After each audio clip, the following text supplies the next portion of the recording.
wabarakatuh. Shalom, salam sejahtera bagi kita semua.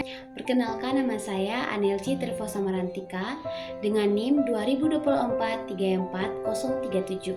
Nah, jadi di sini saya akan memberikan kesimpulan tentang sumber hukum. Jadi video yang telah saya pelajari menjelaskan tentang sumber hukum.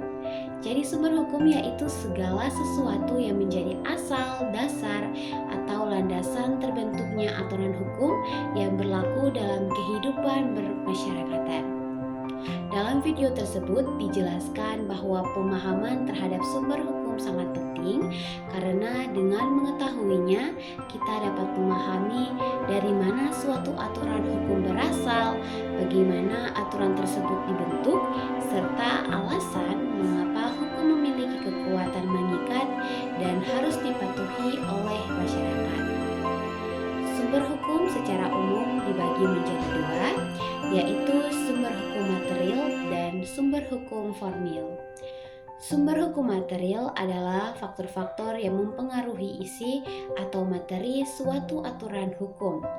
Faktor ini dapat berasal dari nilai-nilai yang hidup dalam permasyarakatan, seperti norma agama, moral, dan istiadat, kebiasaan serta kondisi sosial, budaya, ekonomi, dan politik masyarakat.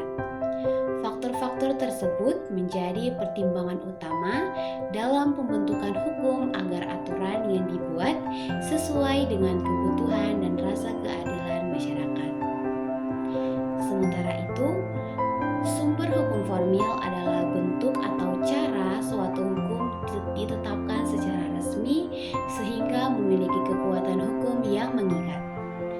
Sumber hukum formil meliputi undang-undang, kebiasaan, jurisprudensi, atau keputusan hakim yang dijadikan pedoman, traktat, serta pendapat para ahli hukum atau doktrin. Melalui sumber hukum formil, inilah suatu aturan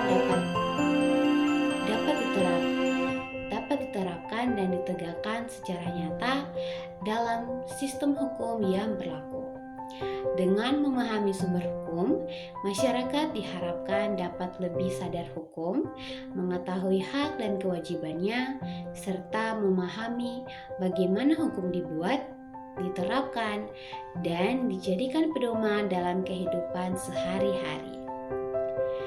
Hal ini juga membantu menciptakan ketertiban, keadilan, dan kepastian hukum dalam masyarakat. Dan sekian penjelasan singkat